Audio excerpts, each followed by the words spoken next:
Hi everybody, it's Stephen here for Bland Designs, and this is So Chatty, episode 6. And right now I have a box, and I'm going to do an unboxing. And today's episode, and Walter will be joining us shortly, is all about the Janome embroidery machine, the 550E. And this is my brand new one, just picked it up 15 minutes ago from Ultimate Sewing, and all I have done is taken the plastic off the box and opened up the flaps. I have not done anything else. So you're going to be with me for the next few minutes as I do an unboxing and tell you what's in the box. So let's get started.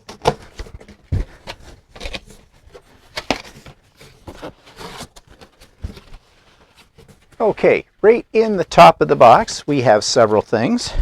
We have a bag of goodies, and in this bag of goodies we have got, it looks like, two DVDs. One is an instruction, let me get down here. One is the instructional DVD, and the other one is embroidery editor. So I know what most of these things are since I've been using Walter's machine, but I'm going to pretend it's brand new to me. Now there's some information about using the hoops in here, and there is an instruction book, and there's a quick reference chart, which is kind of nice. Tells you what the buttons all do, and it's all nicely laminated. And then there's another sheet here about installing the embroidery editor program that's on one of these CDs. So for now we're going to put this back into the box, and it looks like we also have this all in French as well. Now there's a bag of things here. This is the cover for the embroidery machine. It is a soft cover, vinyl. So there is that. And the hoops are here as well. At least one of the hoops is. Now this is the big hoop. This is the, let's see, which hoop is this? This is the RE36B hoop. And there's a guide in here as well. And there's something else, and I don't know what that other little piece of thing is, but let's take a look and see.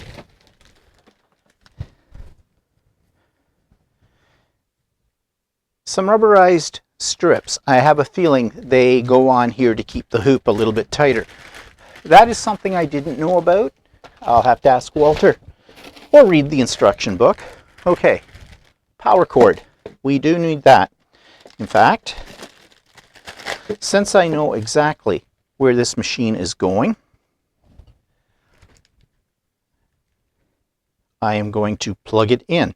Now the machine is going to be set up here at the back of me, so you must please excuse what you see beyond this desk, because that's Walter's workshop and we don't talk about it. So let's plug this in.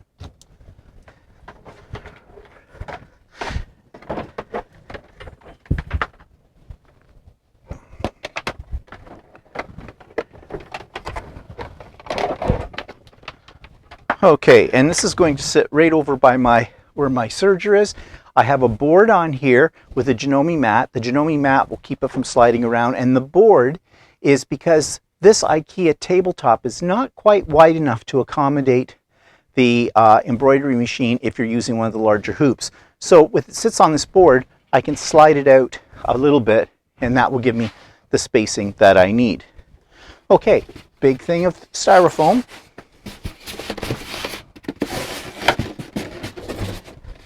And that's off.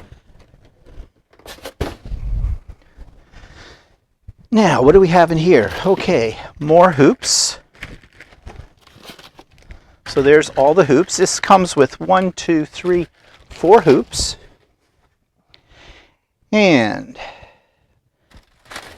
this is the extended table, which you definitely have to have.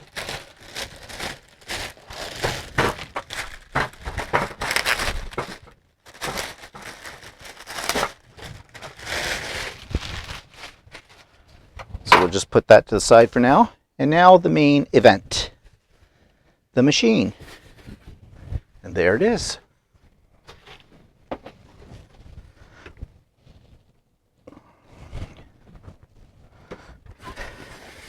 some more styrofoam, and that's everything out of the box.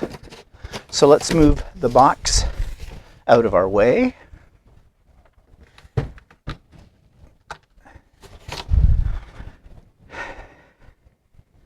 Another piece of styrofoam. And I'll just check here to see if there's any tape on anything, holding everything in. It's very secure. Okay, it's looking good. Ah, okay, where's our stylus? There should be a stylus, and that could be in one of these little bags. Just check here in the hoops to see if it's there.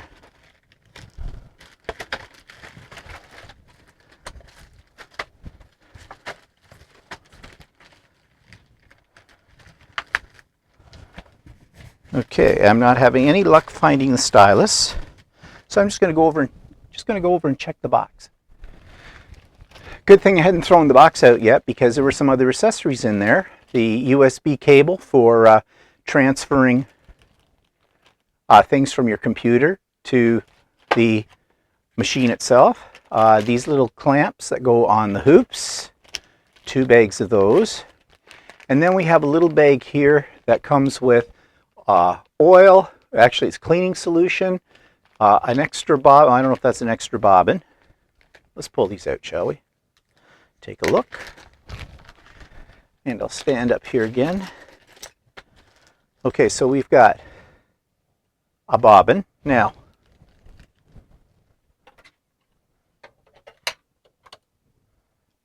well, that's kind of nice. They gave us an extra bobbin, so that's great. Some organ needles, miscellaneous, let me grab them all here.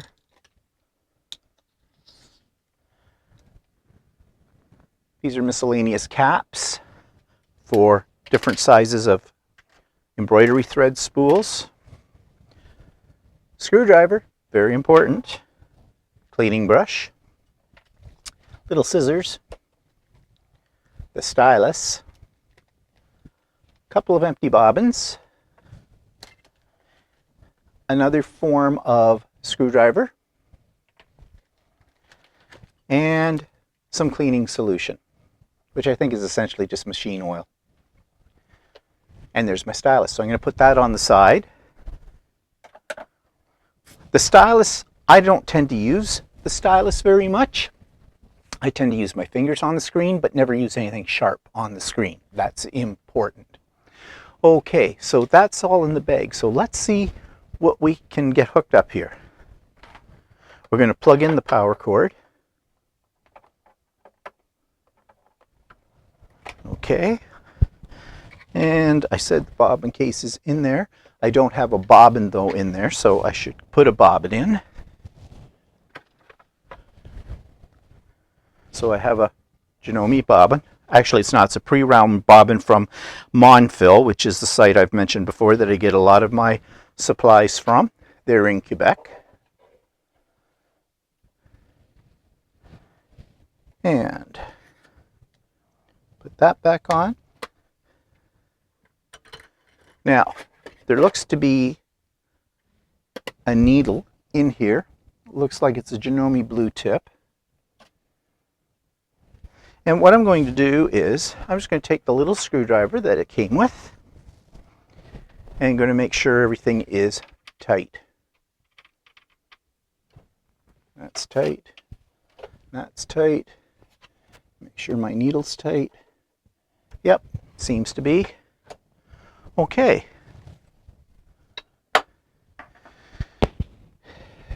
Now, I do have a spool thread, or thread stand for this that came off my old machine that I will install later. I won't take the time right now to do that. That mounts on the back of it, but that doesn't mean I can't use it without a thread stand, because there's a horizontal thread stand right here. So let's just take this off of here and let's turn it on.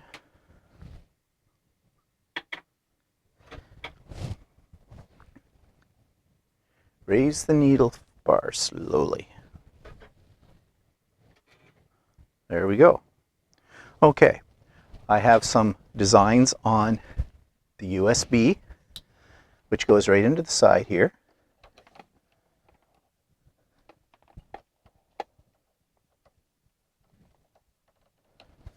Okay, let's put some thread in it. I'll just pick a color at random. Sorry, I'm going to raise this up a bit because I keep bending down, and you're getting a lovely shot of my rear end, which I don't think you really need to see. So let's put some thread in.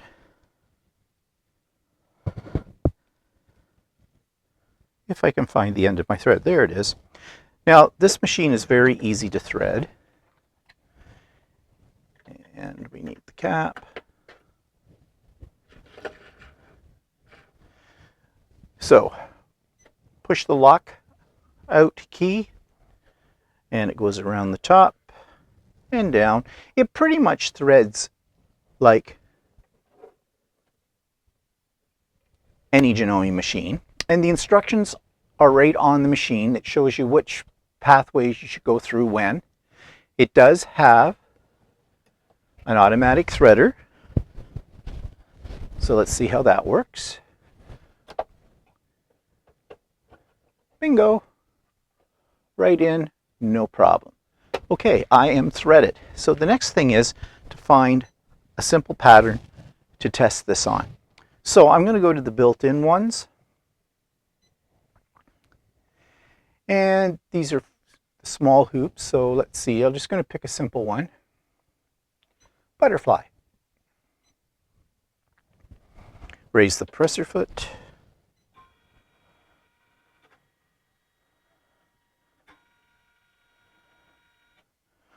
Okay, so I need the 14B square hoop, and I need to load it up with some tearaway stabilizer and a piece of fabric, so I'll come back when I've got that done. Okay, so I'm all threaded. I've got some tearaway stabilizer in my hoop. I'm using the smallest hoop, and I picked a very simple one-color design on that's built into the machine. There are many designs already built into the machine. And I've got a piece of fabric here, and I've loaded it with thread, so I'm ready to go. So let's do it.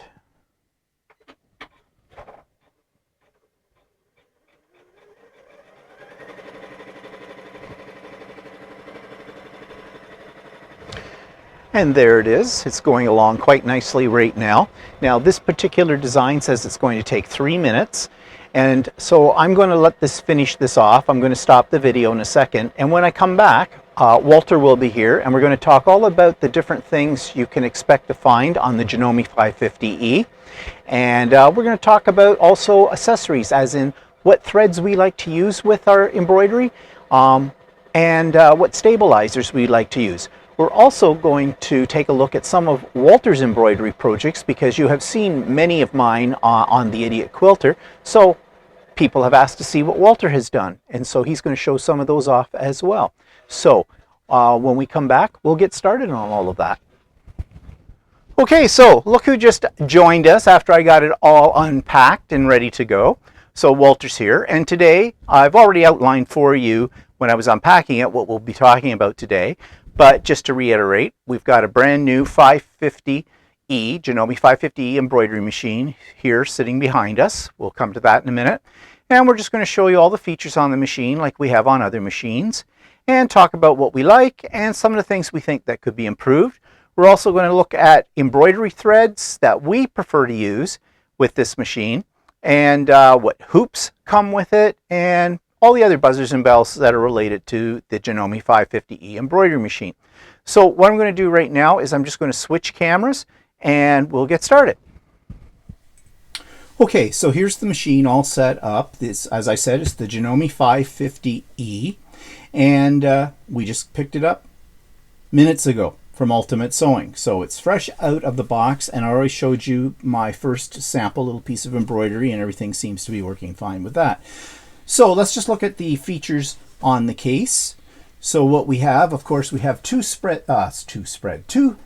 holders up here at the top. They're both horizontal. I didn't know it had this one. Actually, I didn't get that one. You did not? No. Oh, I've got extras. You can have one. So that goes in there, which is kind of convenient. And I did say, as I was unpacking it, that I do have a thread stand for this that will screw into the back of it and will hold 5 spools of thread. It's off my old embroidery machine, but it'll work on this because it's a Janome product. So you have 2 spool holders here. And believe me, it doesn't come with a thread stand, but you'll kind of want to invest in one because most designs have many color changes, and it's just nice to be able to set up your initial color changes right at the beginning. It just saves you a little time afterwards.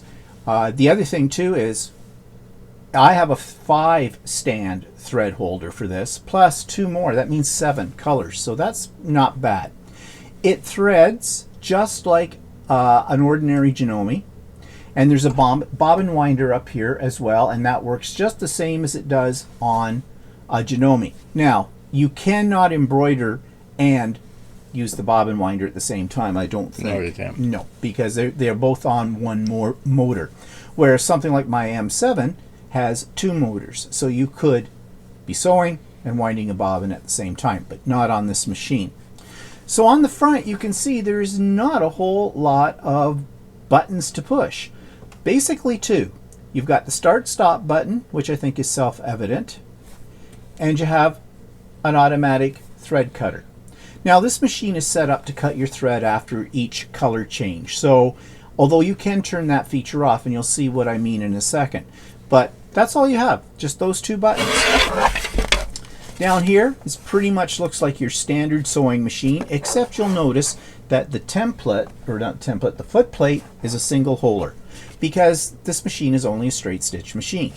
What makes the different shapes and things is the big bar that's on here. Yeah, well, what you didn't really explain it is that this is strictly an embroidery machine. It will not sew. Yes, that's true. That's very important. This is a dedicated embroidery machine. It does not sew. We'll come to why I think that's a better choice than a combo machine in a bit. But right now, back to here. So this is a straight stitch foot plate, and that's the only one it comes with because that's the only one that'll work with it. It did come with an extra bobbin case. Did yours come with an extra bobbin case? Yes, it did. Oh, okay. So that's good. I think that's good because I believe it's the yellow bobbin. Yeah, case, it's the yellow bobbin case for it, which is a different tension than the red dot bobbin that you may have heard of with Janome. It's designed to work for embroidery. However, the one that's in here is a red dot. So if you're using threads, I guess that you're having a little problem with the tension, try the yellow dot bobbin case. It's a little higher tension one. But I've been sewing with the red dot bobbin on Walters without any problems. So, but it's good to have. I've only ever used the red dot bobbin case. So. You've never used the yellow? No. Oh, okay. So there you are. Okay, it does have an automatic threader. It's the same as what's on the other Janome machines with the exception of the 15,000, which is completely automatic. But this one you just pull down, and so nothing there you have to worry about. You do not have to worry about changing your presser foot because it only uses one presser foot. And this actually is a hopper foot, isn't it? It jumps up and down. It does. It jumps up and down, which actually I think is a good thing. On my 15,000, it didn't do that, and I think that may have also contributed some of the problems I had with the 15,000. And if you don't know what I'm talking about, go back on some of the idiot quilters in the back catalog, and you'll see a whole series on the 15,000 and my problems with it, and why, at this moment in time, I now have a 550 and got rid of the 15,000. Okay, so pretty much standard. You've got the table. You do need to run this with the larger hoop. So the hoop this size, which is the smallest hoop, you could get away without having to use this. But for the bigger hoops, it just gives extra support. It levels. It has leg levelers down below it. And this will also have a timeout on it. You just hit the button. It's a power saving device. You can set that up for however long you want in the setups. So you do want to use that table as well. So the hoops that it comes with, I've got the handy dandy book right here, and it comes with 4 hoops. It comes with the SQ14B, which is this hoop that I'm using right here. It's the smallest tube. SQ stands for square. Square, and it doesn't tell me what the measurements are on this for the hoop. Probably about what? Looks like 6 by 6 or 5.5 by 5.5. I think it's 5.5 by 5.5. Yeah, and then it comes with an RE20B, which is a little bit bigger, and it has pictures of them all here. And I don't think it's worth getting them out and showing you because the hoops all look pretty much the same. And it's I just think the size. it's 7-inch, 7.9 by 7.9. And it's a square one as well. Mm-hmm. No, that's the SQ20B Yeah. you're talking about. The Square. Yes. The RE20B. RE stands for rectangular, SQ stands for square. Yeah, square 7.9 by 7.9. For the SQ20B. Yeah. For the RE20B. Yeah, it's 7.9 by... It's rectangular. No, it's rectangular, but I can't remember what the width is. And then the largest hoop that comes with this machine is the RE36B. And I'm not sure how big that one is either. Well, Walter's gone over to look in the bag to find out for you. It also comes with some clamps, which these clamps you use on the larger hoop. It gives more security because the bigger your piece of embroidery, the more strain on the fabric, and you could pop it out of your hoop. So these little magnetic clamps help hold everything in place when you're doing a job that size. Now there is a bigger hoop you can get as an option, but you have to order it, and it's not particularly cheap. And I don't know what Walter's doing behind me at this moment in time. Well, it's not as what is. It's 6.5, the RE20, 6.5 by 6.5 by 7.9. Okay, so the RE20B, the rectangular hoop, is 6.5 by what? By 7.9. By 7.9. This SQ20 is 7.9 by 7.9. Okay, and the large one, RE36B? Is 7.9 by 14. Okay. And then if you were to order the bigger hoop, which Walter did at one point in time, how big was it? It's smaller hoop. Oh, it's a smaller hoop? The the RE36B is the largest tube. Okay. Okay, it's 7.9 by 14, right? And you bought an extra I bought hoop. an extra hoop, which is bigger than the RE20, but smaller than the RE36. Okay. Okay, and it's the RE28, which is a 7.9 by 11 inch. Okay. So there you go. There'll be a test later, so I hope you have those all Well, memorized. the RE28 was sold was the largest hoop with the 500E. And what they did was they jumped hoop sizes to a larger hoop, making the larger hoop for the 550E being the 14 inch. But I found it would be handy to have the RE28 as well. Okay. So there you go. We have the life story of hoops. Okay. So you get these hoops with you, and they should do pretty much any job that you want to do. Okay. So that's the exterior of all of this. So let's take a look at the board. So I'm just going to move, and I hope I'm just trying to get you maneuvered here so you can see this. That's about as good as I can get it.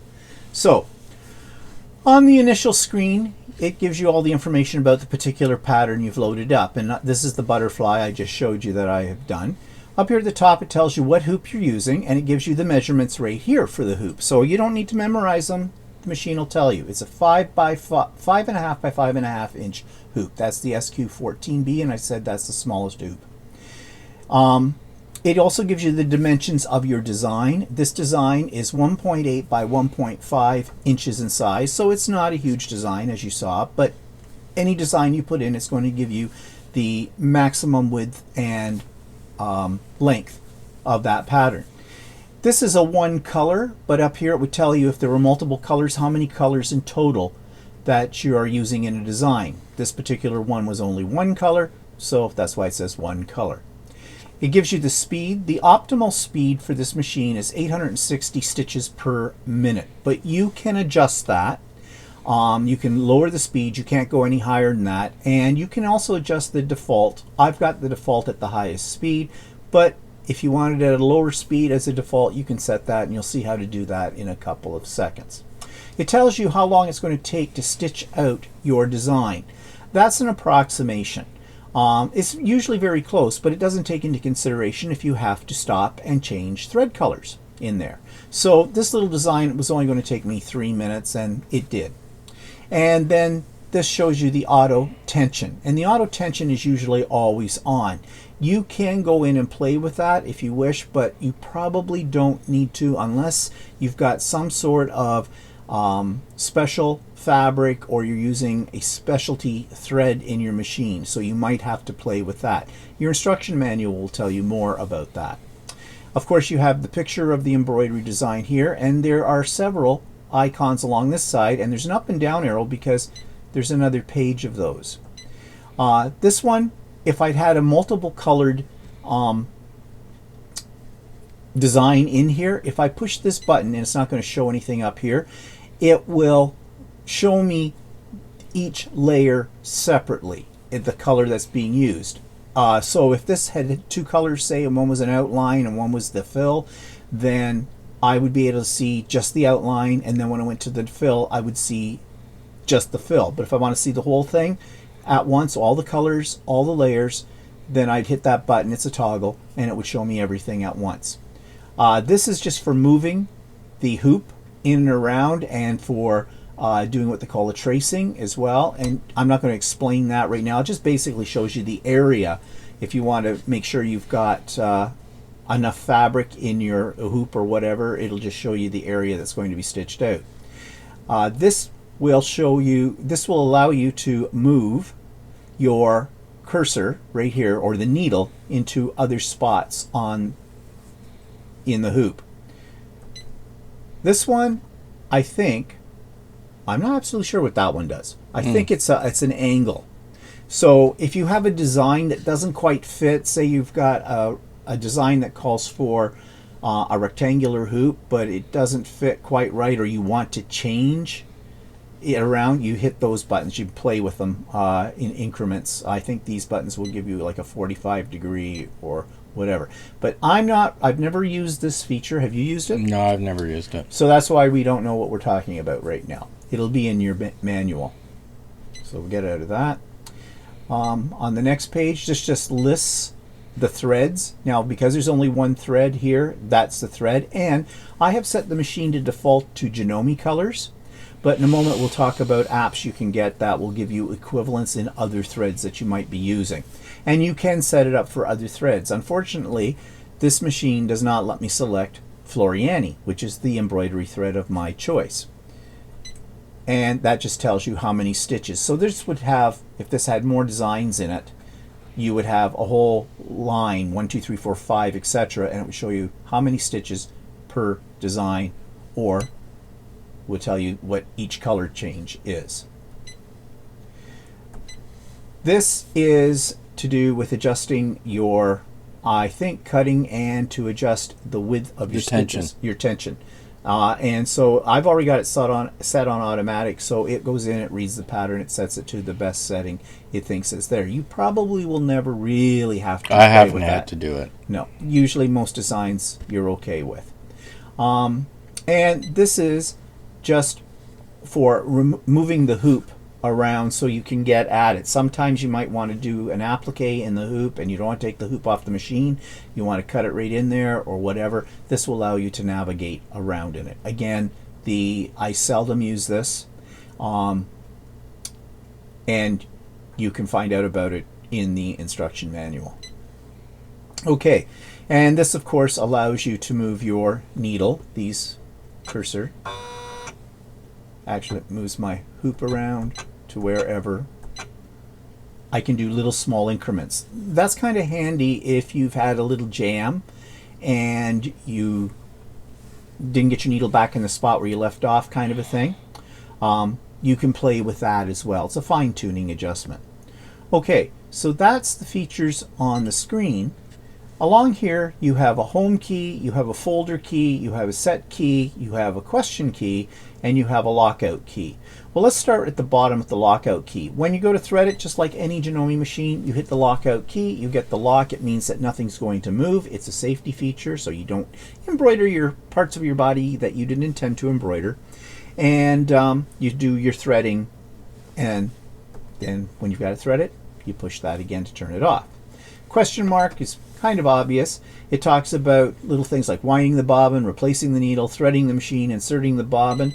That's all it gives you in that, which is probably a good thing if it's your very first time with the machine and you didn't want to go to the manual.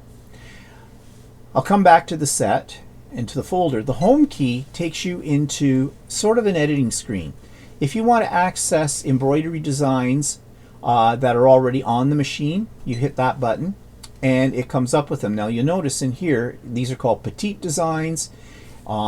There's 3 pages of them. It tells you here this is one of 3 pages. To move to a page, you just hit these arrows, whichever way. It tells you the hoop that these designs work in. Now, if I hit the hoop over here, and let's say I want to see what designs already built in this machine might work in the RE36B, if I hit that, I have a whole new set of designs. These designs have been made for that particular hoop, so it makes sure that it fits in there. And that's a good feature because it will come up and tell you that you've got the wrong hoop in as well. So that's a good thing. And you have all of these. You have petite designs, favorite designs, border designs, geometric designs, another page, pantry designs, word style designs, flourish alphabet, quilting designs. Yes, you can sort of quilt on this machine. Bracelet designs, celebration designs, wedding designs, in the hoop designs, sashiko designs, which are a type of Japanese stitching that looks like done by hand, and then there's something called a calibration pattern. I've already calibrated this before we started the video, but that's just, you know, making sure that where you're pressing on the screen is where you want to press. So it comes with quite a few built-in designs, but you'll want more than that. So let's get out of that. Okay, the set key, let's go to that. These are where you have all your setups, and there are 3 menu items up here, but let's go with the one that's got the wrench with the sewing machine.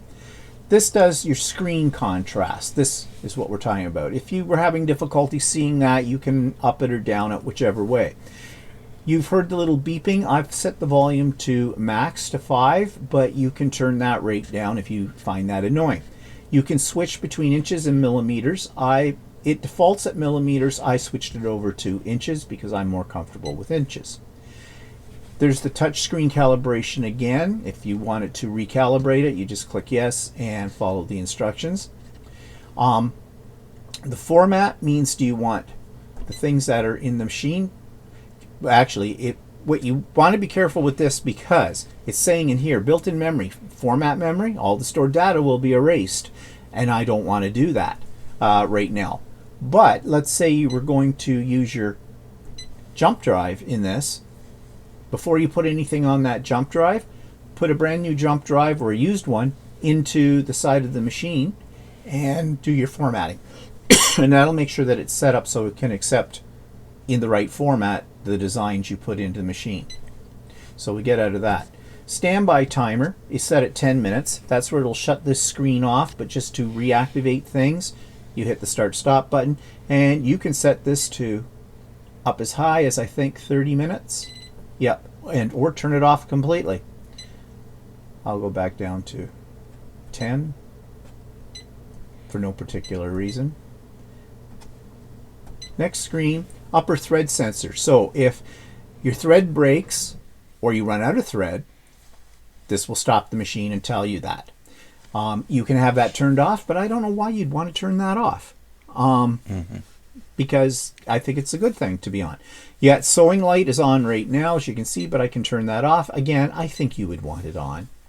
Quiet mode. The quiet mode is off right now, but if I turn that on, you won't hear any of the beeps. So you just heard this beep, turn it on, nothing. So off, on.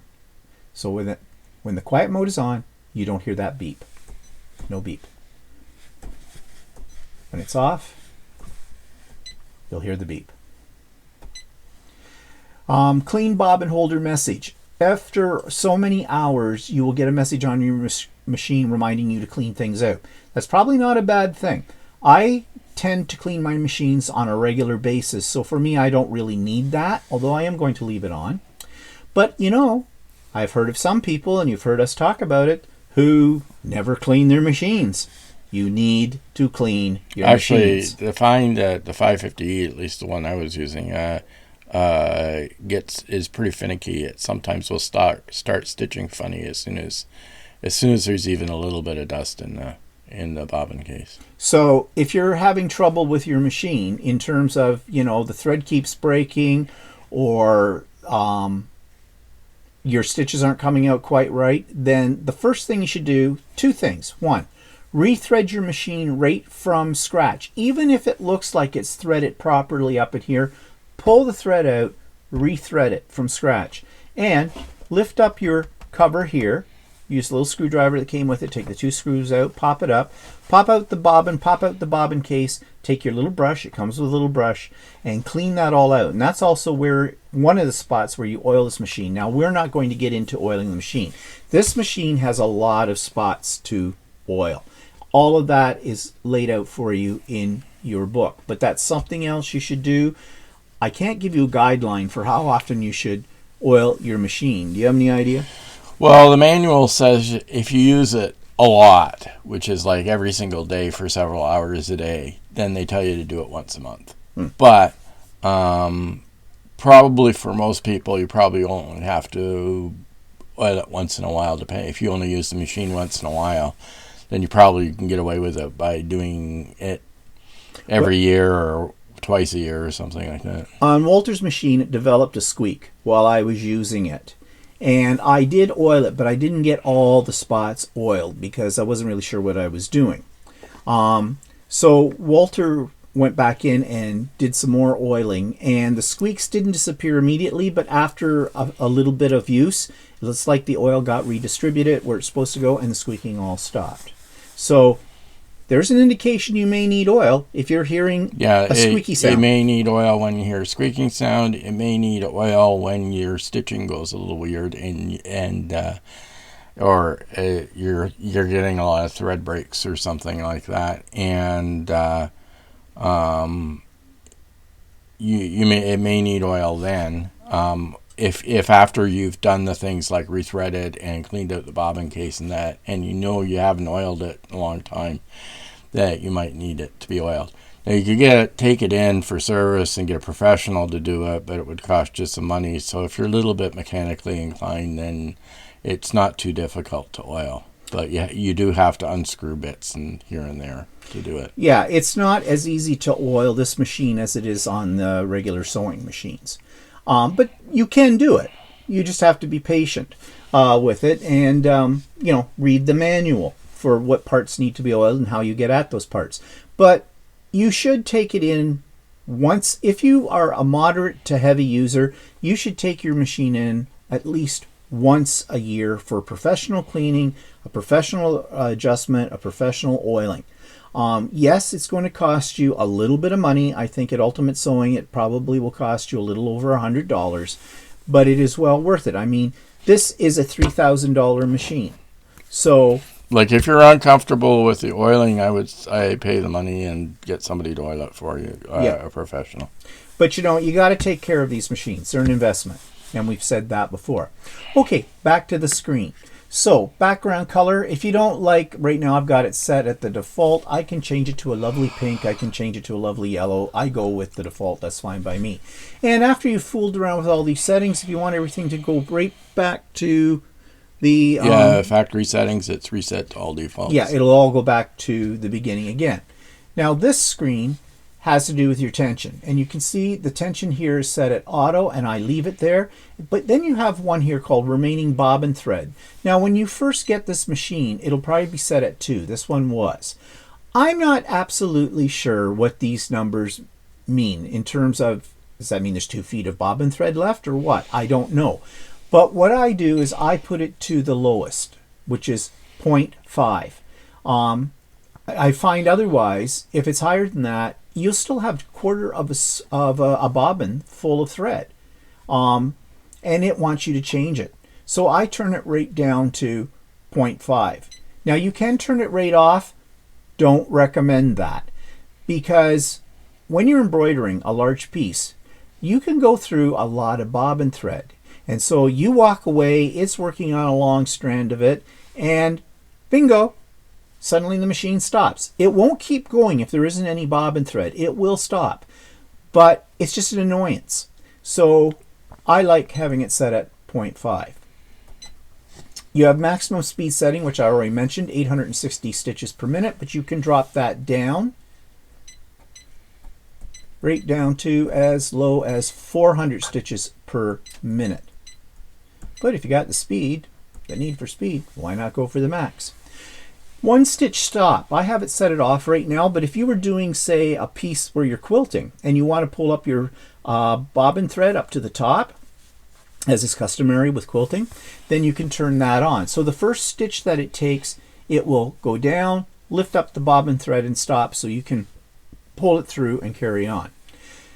Consecutive color grouping means it will take a design that you have that has maybe, let's say it had 20 colors in it, but it repeats only, it's got 20 color changes, but there's really only, say, 5 colors in the whole thing in total, and it's jumping back and forth. It will organize them all so that you do all the oranges first, and then all the greens, and then all the purples. I sometimes do use that feature, depending. I find it does save time, and it can get kind of tedious if you have to, after every 30 seconds, rethread your machine with a new color. So you'll find that helpful. Hoop confirmation, I leave that on because it's a double check to make sure you've got the right hoop in the machine. Yeah, because if you have the wrong hoop in the machine, your needle can end up hitting the hoop. And it can scratch up your hoop, and it'll probably break your needle at the same time. So that's a good thing to leave on. And then there's hoop calibration. Now, hoop calibration, and we've seen that screen before, and it just shows you where it's going. You use the grids. It comes with grids for each one of the hoops. I suppose if you find that your hoops doesn't seem to be getting centered, well, this will help you to do that. Yeah, can't see that you would need to do it unless something gets thrown out of whack. Way out of whack, yeah. Okay, and then on this screen we have thread cutting. It's on. Now, I'm not sure why you would want to turn it off, but there may be some things to that.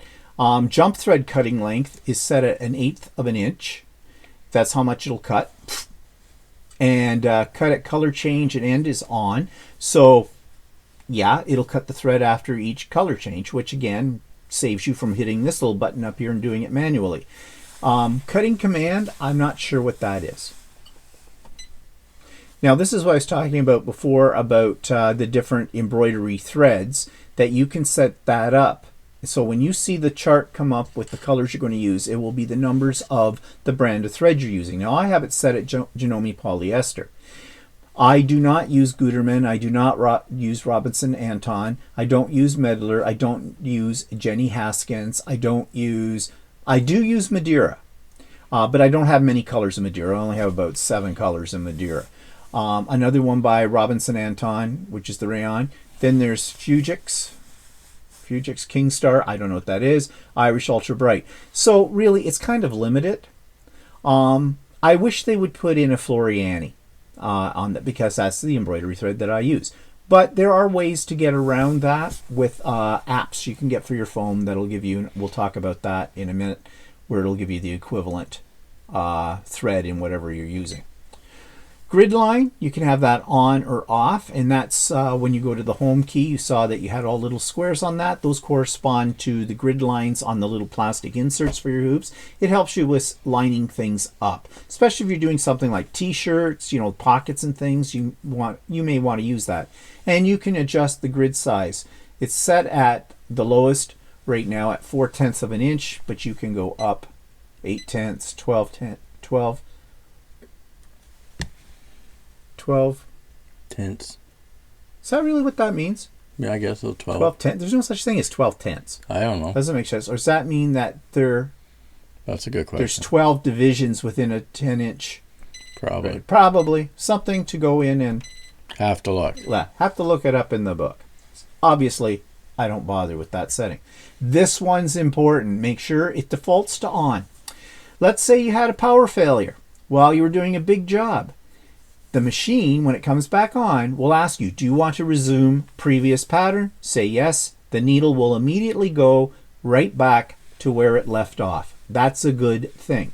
It's also a good thing if you had to interrupt in the middle of an embroidery design. Your phone rang or something, you didn't want to leave the machine running.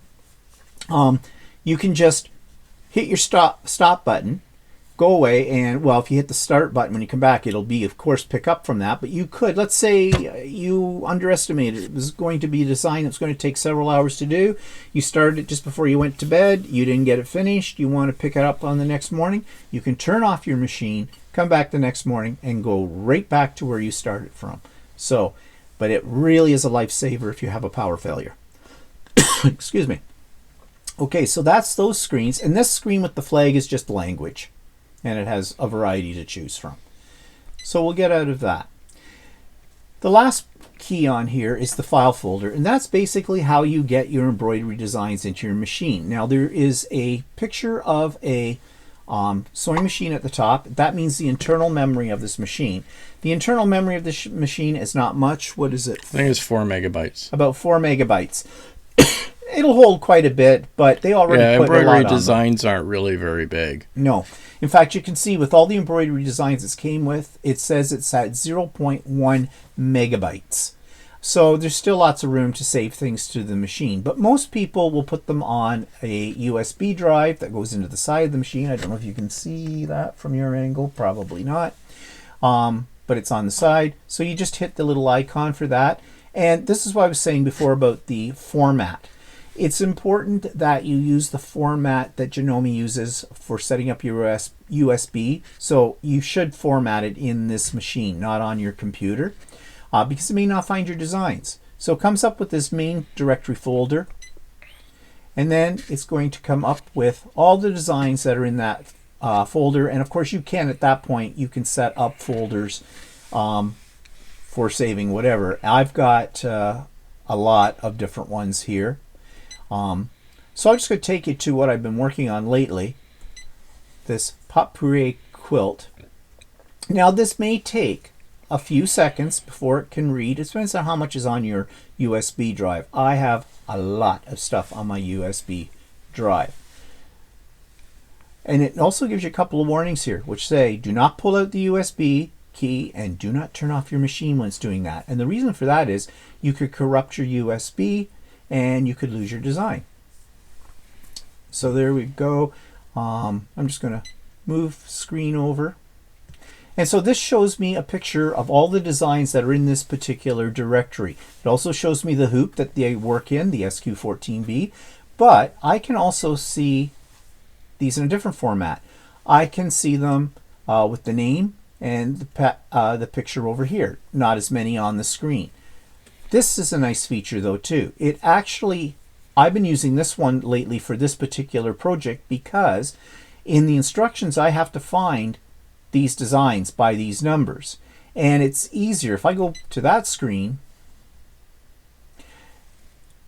you can see them up here at the top, but it's not as clear. It's easier to go down and you leaf through. There's 34 pages of these. This is a big program. So that's how you get your embroidery designs into your machine. You have to copy them from your computer, from wherever you got them from, wherever you downloaded them. This machine is not Wi-Fi capable. So unlike the 15,000, this one you cannot connect to your home Wi-Fi. You have to use a USB drive to transfer files into this. There's a way that you can connect directly to your computer, but you use a USB. Yeah. But it's I found it difficult to do. It does come with a little cable that will connect into the USB slot here and into your USB slot on your computer, and the idea is that you can transfer directly from your computer into your machine. But the problem with that is you'd have to have your computer sitting right next to the machine because the cord they give you is only about this long. And also, Walter's tried it before, and I found it was difficult. You had to have your directory set up just the right way in order to get it to read your machine, and the instruction manual wasn't too clear on how to do that. One thing about Janome and their computer technology, it is very primitive and it's very basic, which is kind of surprising for a company that has a lot of computerized sewing machines in their arsenal. But their user interface, although the user interface isn't bad, but it's just the whole way that they go about putting things on it doesn't work exactly like you would expect having used a computer. But you'll get used to that, and it's not a big problem. Okay, so that's what all the buttons do. We'll go back to this screen. So how do you attach a hoop to the machine? Well, if you look at these hoops, you have a little button here. It's actually a little slider, and I hope that's in the picture. There we go. And you have a couple little holes here. And these two little holes, let's see if you can see that. Yeah. Two little holes, there's two little posts here on this arm. This arm does not come off. So you lift up your needle. There's a lift at the back of it, just like on a sewing machine. Slide this up against these two posts, pull back the little slider, and these just click right in there. Now you just give it a little tug to make sure they're locked in. And that's all there is to it. That's how you attach the hoop to this. You do want to make sure you have lots of clearance at the front and at the back of your machine. That's why I have it on the board. I mentioned that earlier when I was putting it together. Because it may extend out further than this little table. So you want to have clearance all the way around your machine. If your embroidery hoop does accidentally touch something when you're stitching, let's say it doesn't have the length to get to the other side, it will actually stop itself, and then your hoop becomes uncentered. Yeah, and that's when you might want to use some of those special controls we were talking about before that we never use. Best way to work with this is make sure before you start embroidering you have lots of clearance behind your machine and in front of your machine, and off to the side too, for that matter. Okay, and that's really all there is to this machine in terms of setting it up. As I said, it's pretty easy. Right out of the box, of course I know what I'm doing, but even for a newbie, you'll pick up on it very, very quickly. But do not use this video as your complete setup guide. Do go to your manual. And I told you there were 2 CDs that came with it too. You'll want to check those out as well.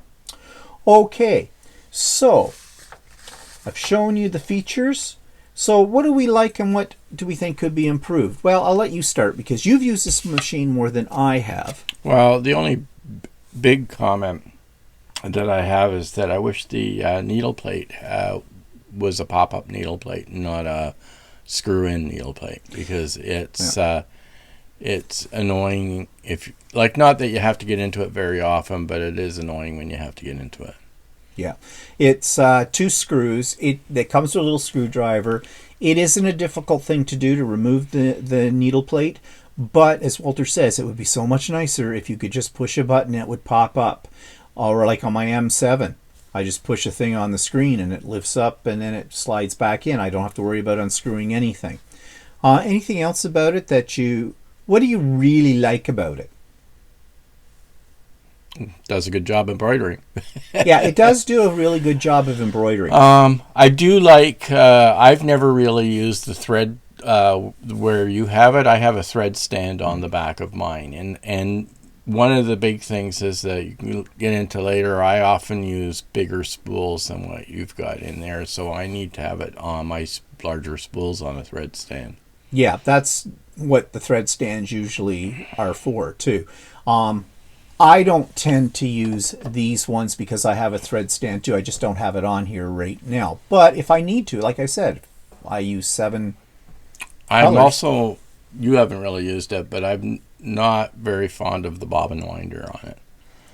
No. The Now, reason is that it stops winding the bobbin after a couple of minutes. It's a timed bobbin thing, so it doesn't. On most machines, they have a thing on it, sensor on it, which will stop winding the bobbin when it gets full. But on this one, it doesn't. It just stops winding after a certain number of minutes. And so I'm not that fond of the bobbin winder. actually, speaking of bobbins, I don't tend to wind my own bobbins when I'm doing embroidery. In fact, I don't wind my own bobbins when I do regular sewing. I use pre-wound bobbins, and we buy them from a place in Quebec called Monfil. You can get a box of 144 pre-wound white bobbins.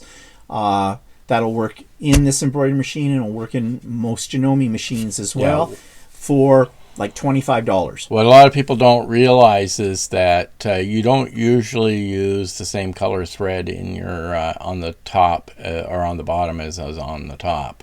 Most embroidery projects, some embroidery projects, you do want to use the same color bobbin thread.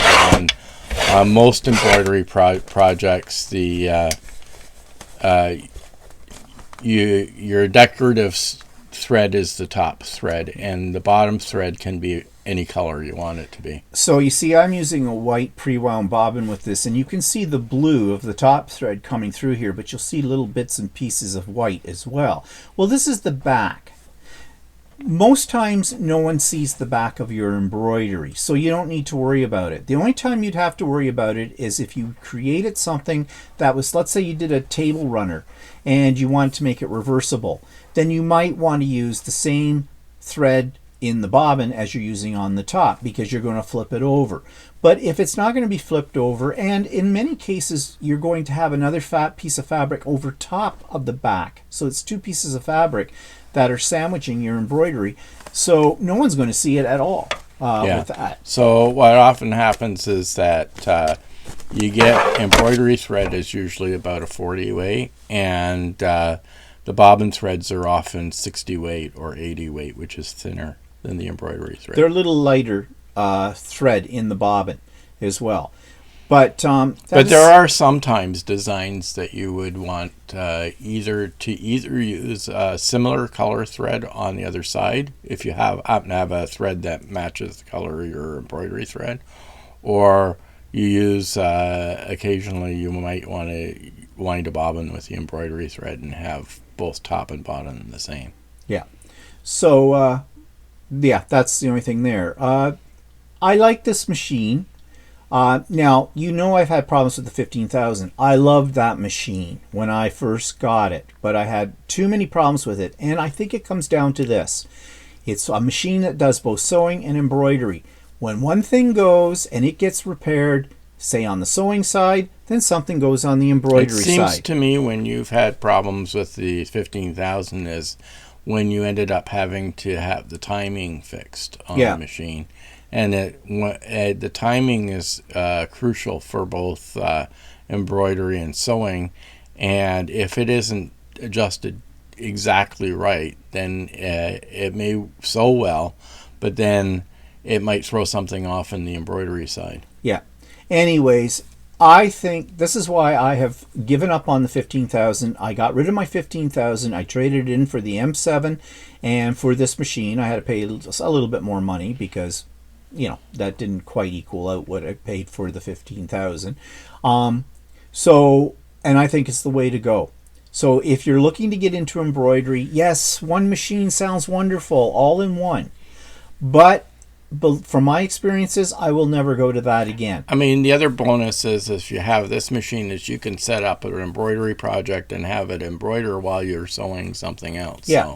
So, and I do that all the time. So anyways, the only criticisms I have in this machine as far as way they could improve it is, just as Walter said, this template, or not template, but this foot plate down, this needle plate down here. It would be nice if you could just pop it open. Maybe if it had Wi-Fi capabilities. Yeah, Wi-Fi capabilities would be nice too. But after having the 15,000 that had that, I'm a little spoiled by that. But besides that, it's a pretty good machine. And of course, Walter said about the bobbin winder business. Okay.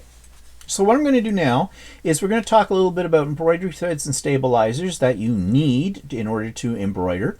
And so for that, we're going to switch cameras again. So hang on. Okay, so we've swung around here. So we can talk a little bit about the accessories that you need, or not so much accessories, they're the things you need to embroider. And of course, the most important thing you need is embroidery thread. We both tend to use different types of embroidery thread. When I first got my first embroidery machine, I bought Floriani. Why? Because Floriani is what Shirley at Ultimate Sewing sells. And it is a good thread. It comes in like literally. Comes in over 300 colors, about 360 different colors. I think it's more than that. Could be. I think it's 360 or it might be a little more than that now. They brought in some new threads. So, well, it's nice thread to work with. It's from an Italian company, I think. Isn't it Italian?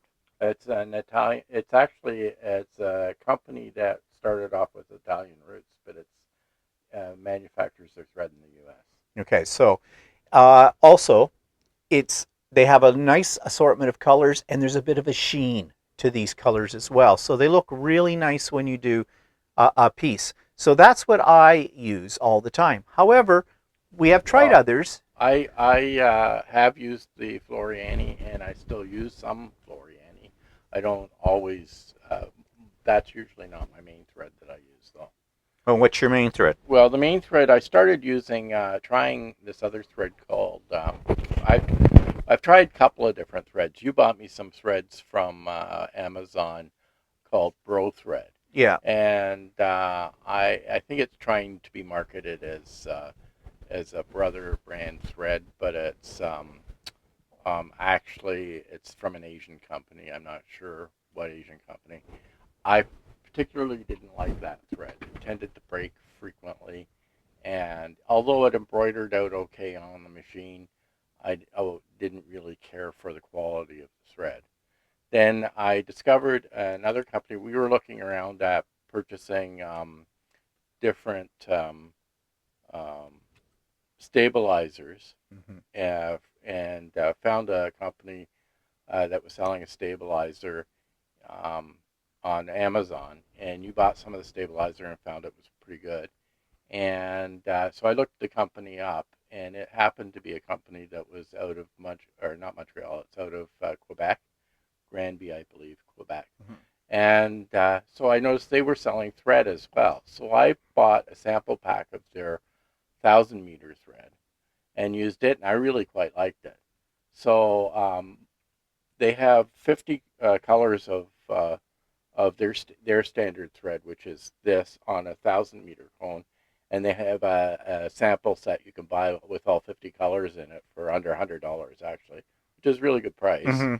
And then they sell each of these 1,000-meter threads for $2.99, whereas the Floriani is 1,000-meter as well, and it's $6.99 at Ultimate Sewing, which is actually probably a slightly better price than if you went somewhere else to get it.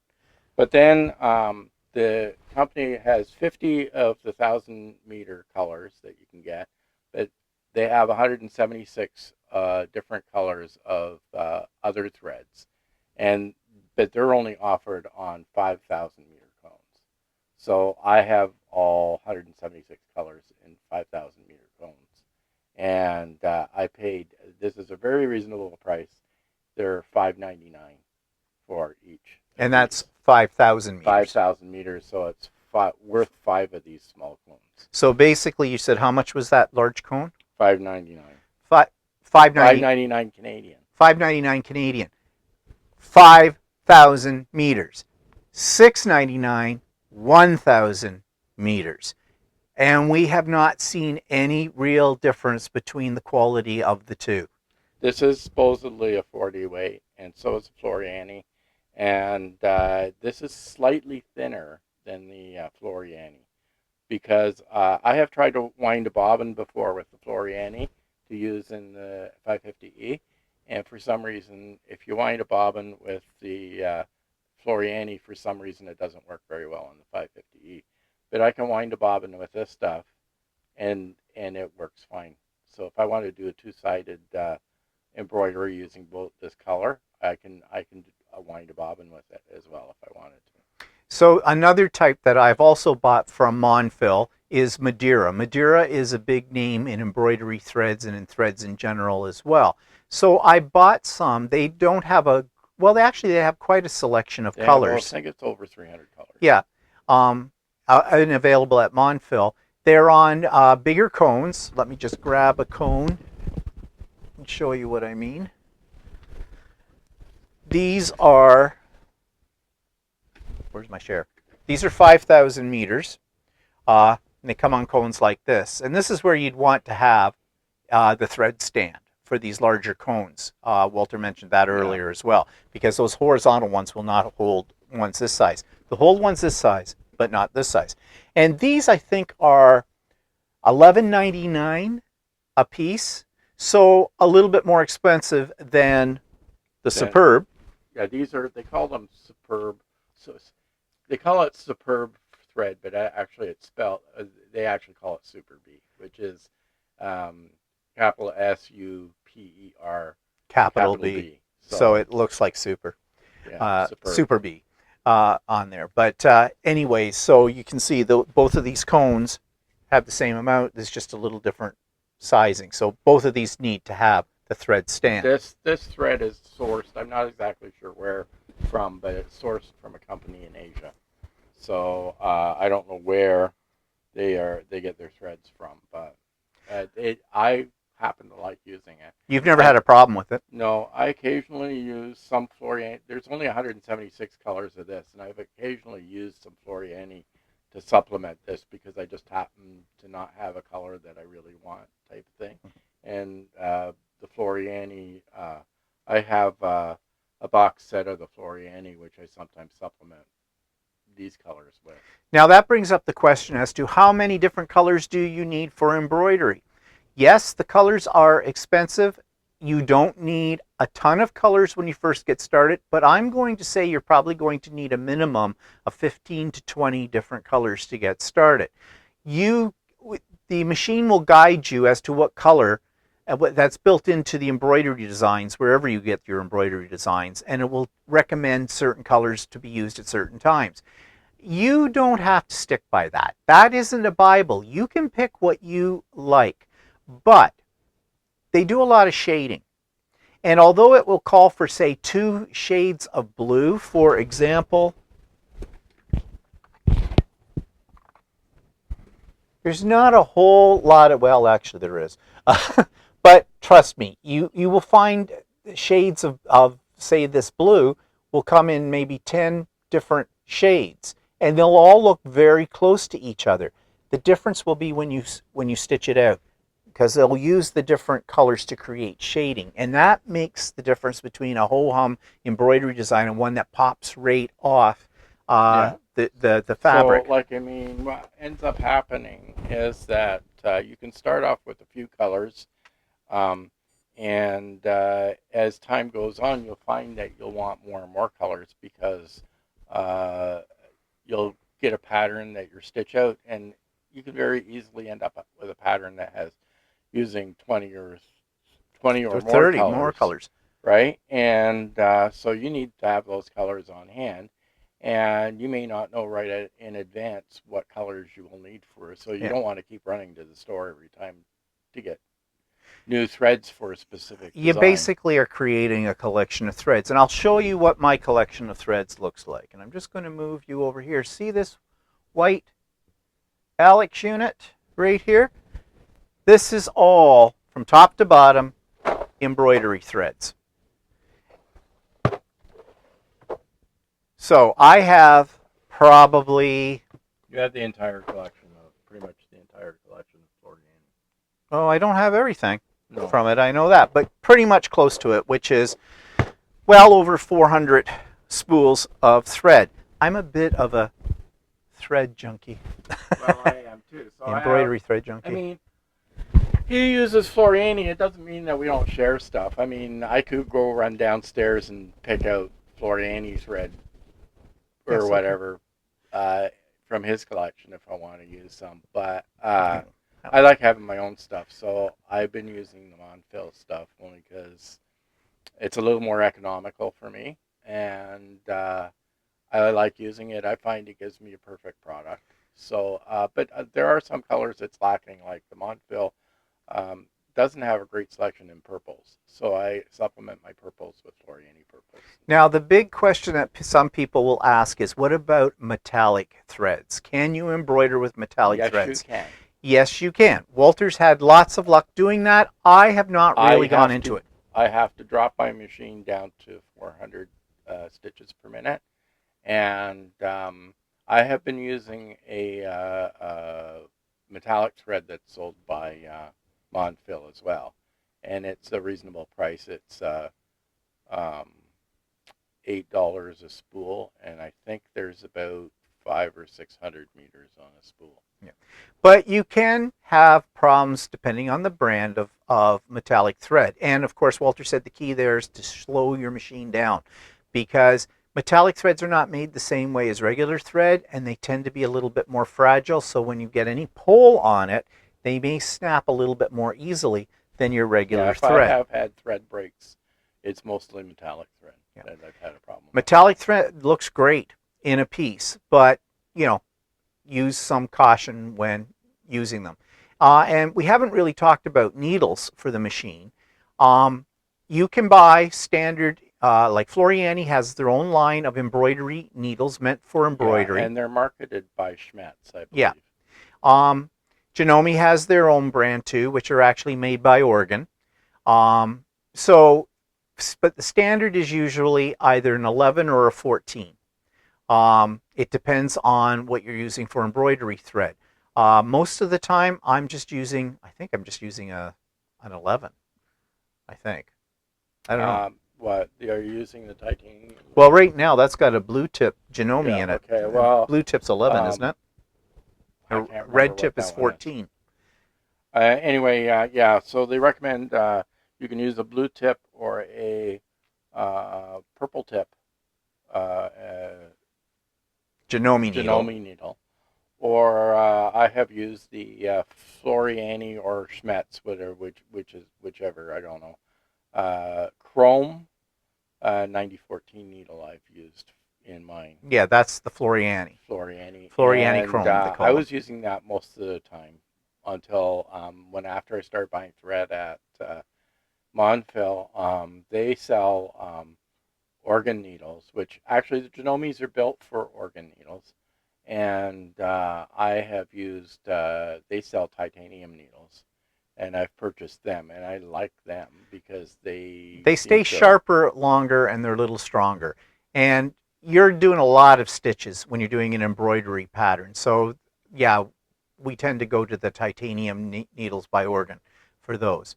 But again, in your booklet, they will tell you what size needles you should be using. And you don't usually, once you get going, once you establish what embroidery threads you want to use, most of the time you're using the same needles over and over and over again. But just make sure you change your needles on a regular basis. Listen to your machine, and this goes for any sewing machine. If you can hear it punching through your fabric, you've got to put in a new needle. And the embroidery machines you do end up having to change your needles frequently, because some of the patterns can have 80,000 stitches in it or something like that. So when you have a pattern that has 20, 30, 40,000 stitches in it, your machine is stitching a lot.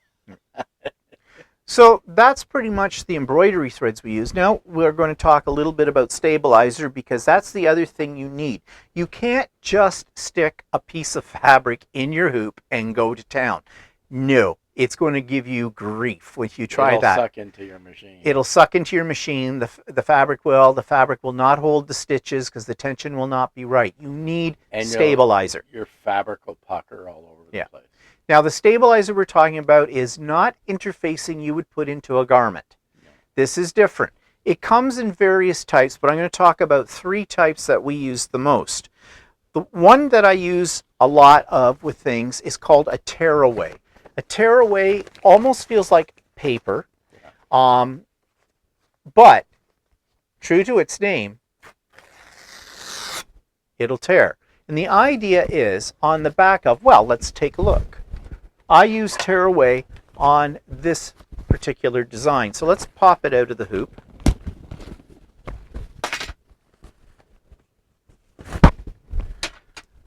So to remove my stabilizer from this piece, all I have to do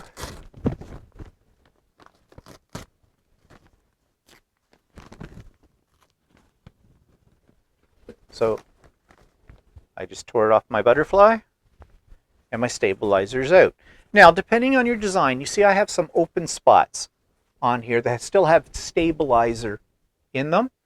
I can choose to take that out or leave it in. It depends on what the final product is. If this is going to be something that's never going to get washed or whatever, and you're going to, and the back is being covered up by another piece of backing fabric, I wouldn't bother fooling. I'd get rid of the main stuff, but anything in these little spots in here that might be harder to get out, I would just leave it in. It won't hurt anything.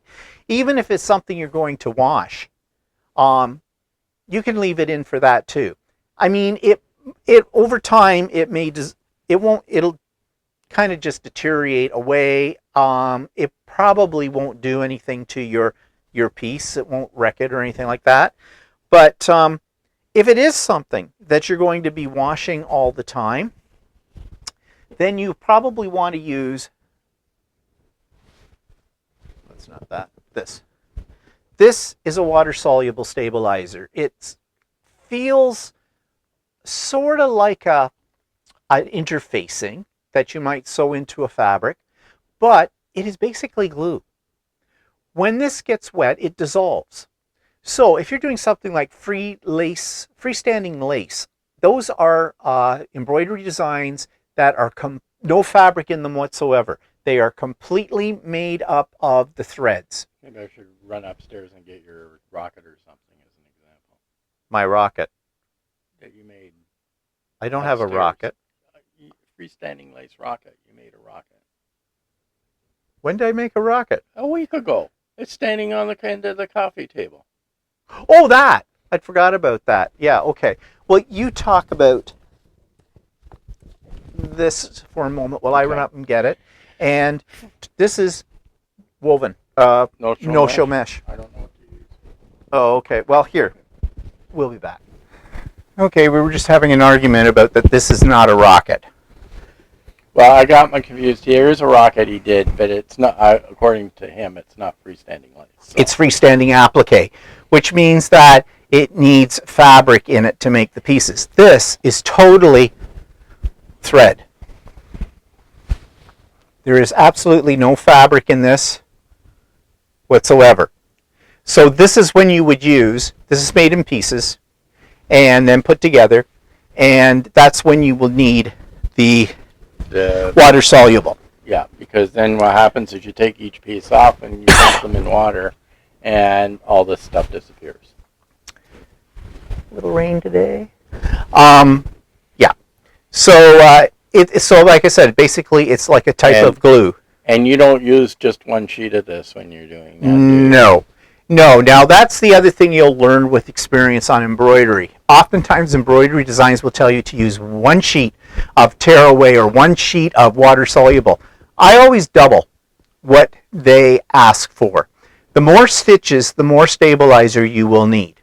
The rule I was told once when I first got into embroidery, when I took a class, was for every 8,000 stitches of your design, there should be a layer of stabilizer. That might be overkill. Say, yeah, I will do that if it's 16,000, up to maybe 4 sheets of stabilizer. That's probably the most I've ever used, are 4 sheets. And there's techniques for using them. You can put some of them in the hoop. You can float your fabric on top if you're using fabric with it. You can float a layer underneath. And that just means not everything is in the hoop. But we're not going to get into that whole discussion today about that kind of thing. And you can go on YouTube and find all kinds of Now, you stuff can about that. reuse this stuff. Like, I mean, when you've done your design and there's a hole in the middle, you can fold it over and stick half of it in the hoop or reuse stuff like that. So. Because stabilizers are expensive. Again, we have found the best price on stabilizers is from Monfil.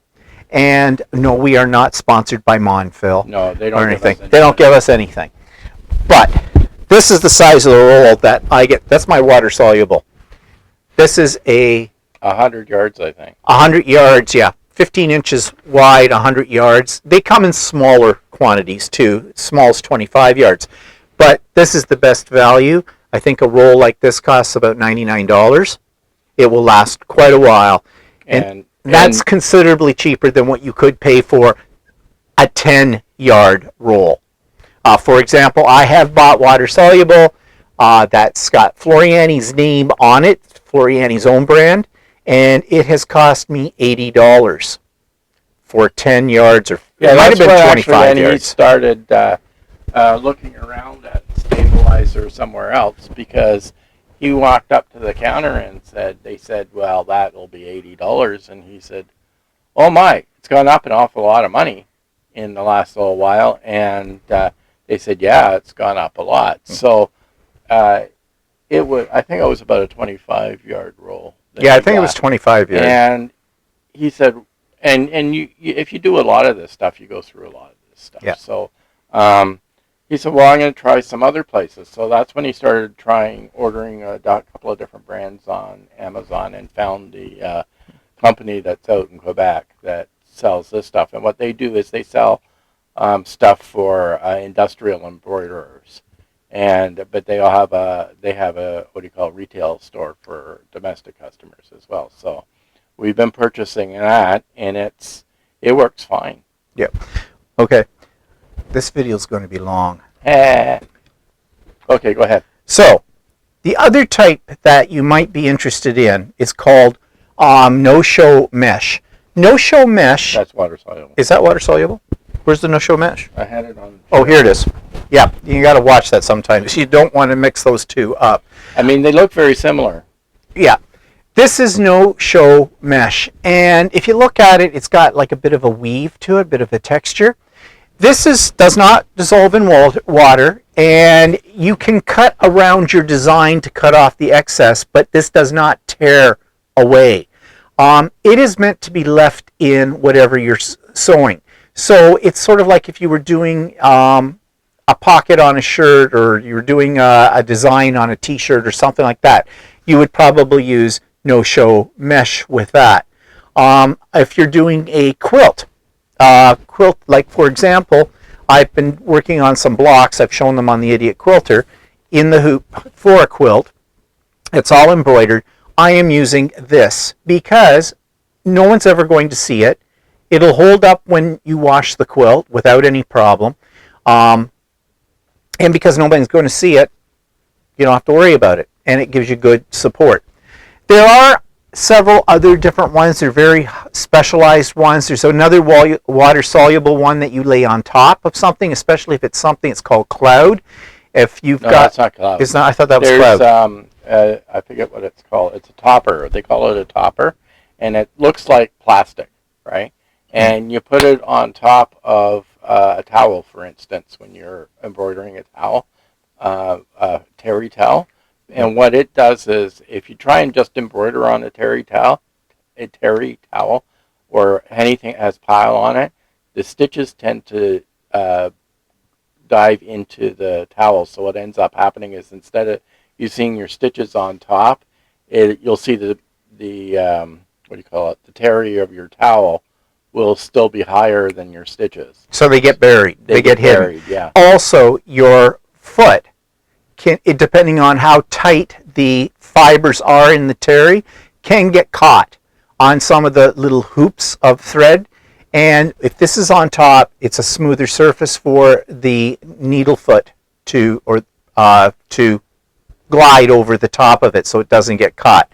But there is another type that looks like this kind of stuff we're just talking about. I forget what they call it, but it's water soluble, and you can use that too. But it's meant for, I'm not sure what it's meant for. The stuff I have for the towel is water soluble.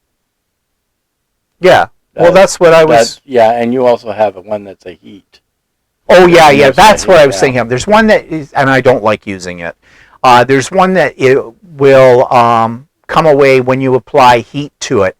But it's awkward to use, I find, and I stay away from it. When I first got into embroidery, I use that on towels.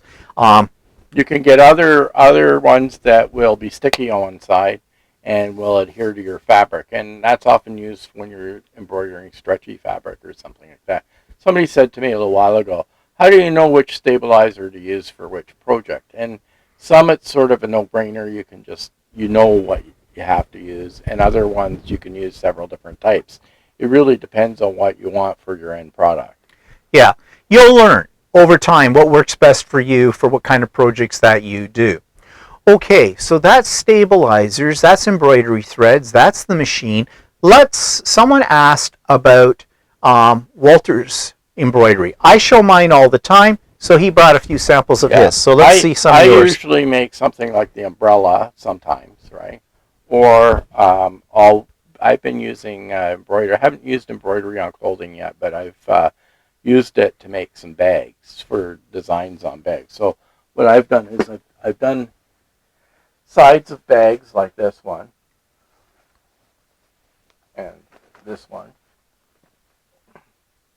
which is a very intense embroidery pattern. That one I think has about 80,000 stitches in it. And as you can see, you need many different colors and shades to make this work, right? Plus, I have this one, which I've done. Sorry if you just didn't hear him as well, because I forgot. I've done this one, and the original colors for this butterfly was more of a brown around the edges, and I changed it up so that it was a more of a pink color. So I didn't use the original colors that they recommended. I used whatever I decided I wanted to use. And again, many different colors. And then this is more of a recent one that I've done for Christmas. And I've done many different colors again. And I put some Christmas trees on the back here.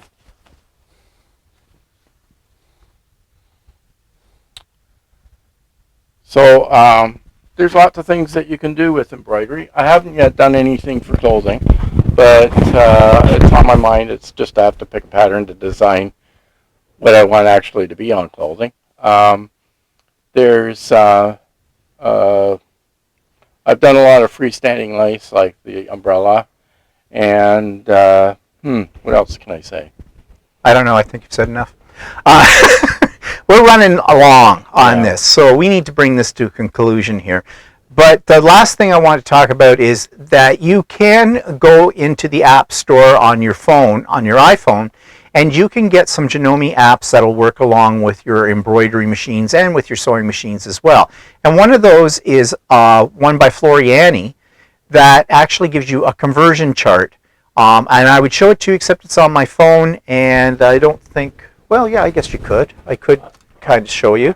The other thing I wanted to say, which I just forgot about, was that where do I get these designs? I get them from online embroidery stores. You can buy designs and download them to your computer and then onto your machine. And there's embroidery online. I don't know that. There's embroidery online. There's Urban Threads. There's a lot of other. There's tons of other. There's Sweet Pea, Creative Kiwi. There's all kinds. And embroidery designs are not that expensive for single ones. And you can get collections and things like that too. And they're usually fairly reasonably priced. This is an app. It's by Floriani Thread. And it has many things on it. Okay, glare. All right. Well, I can't do. Lighting is not the best in this room for video. See, here, hold it up there. That's a little better. You see there's a line that says color matcher?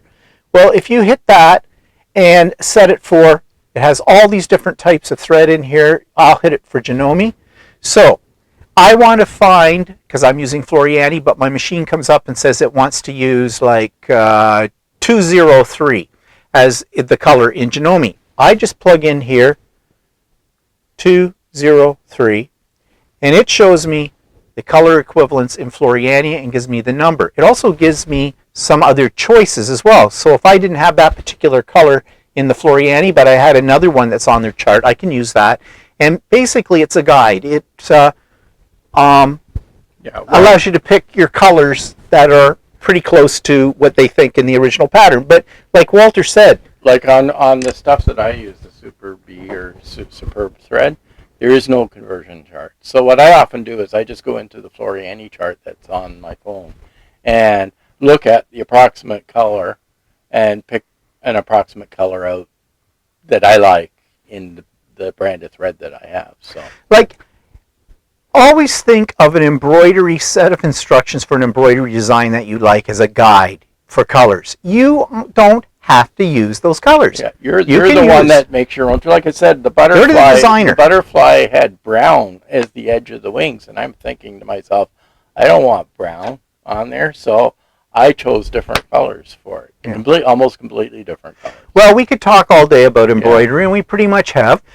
We are embroidery enthusiasts. Once you've had an embroidery machine, I am sure you will be amazed at the things you can make. It's fascinating just watching it stitch. Yeah, that's what you do first. When you first get your embroidery machine, you'll sit there for hours watching it as it stitches.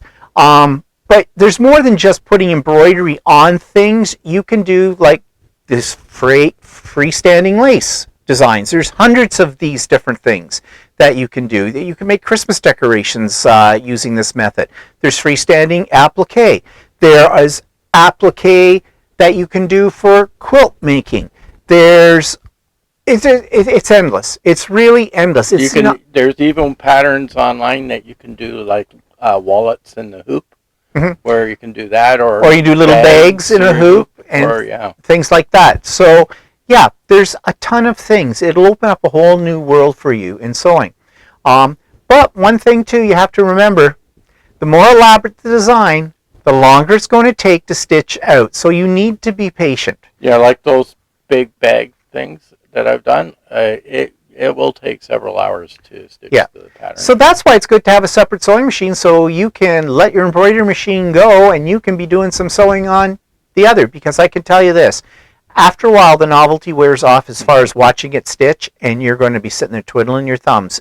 And that would be the problem if you have a combination machine. Now I know I'm going to get ugly mail. People are going to say, well, I've never had any problem with my 15,000 or my 14,000, my 12,000, and blah, blah, blah. You must be doing something wrong, and blah, blah, blah.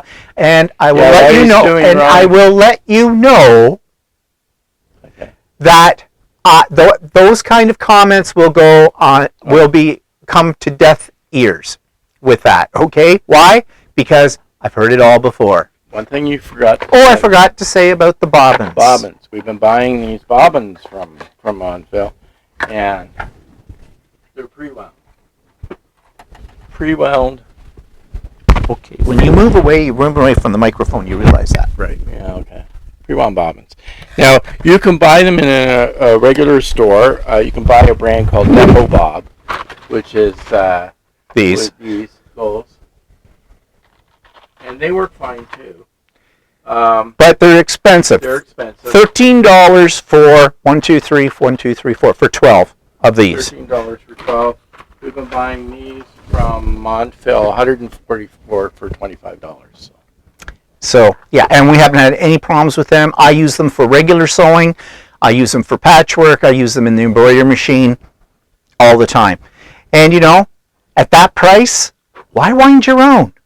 And also there can be problems when you wind your own as well, if tension and things like that. So, okay. So any parting quickie comment you would like to make? No. What are we going to look at next week? I don't know. Well, maybe looking again at thread and needles and match those up. Now, the reason I hesitate on doing that is because we are not experts about needles. And the more that we look into needles and what you're supposed to use them for and the different sizes, the more confusing it becomes, because there doesn't seem to be an absolute definitive standard. Same with thread. Yeah. So maybe next week we'll delve into the world of thread and needles. And of course we'll be basing it on what we use. Okay, so this is not going to be comprehensive in terms of we're going to look at every bloody manufacturer of needles in the world and every manufacturer of thread. But that's going to be for next week. Now, if you have comments or even more so suggestions as to what you would like us to talk about on So Chatty, put them in the comments below or send me an email. All that information is in the show notes. And we'll be happy to do a little bit of research and find out what we can about that topic. Again, we are not sewing machine salespeople. We are not sewing machine technicians. We're just a couple of guys that have a whole lot of machines that we play with, a lot. And that's where you're getting the information from real life successes and failures. Okay, so hope you have a good week. I hope you found some of the information we gave you useful. I hope it wasn't too overwhelming. And we'll see you for the next episode of So Chatty. Thanks for joining us. Say goodbye, Walter. Goodbye, Walter.